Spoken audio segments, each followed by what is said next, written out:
هدي الحبيب يقودني وبنوره تصفو الحياة.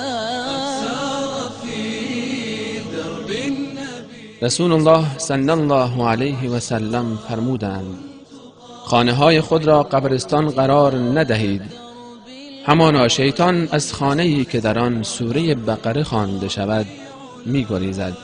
ونعانق العيش الهني نحيا ونرشف من شذا نحيا ونرشف من شذا.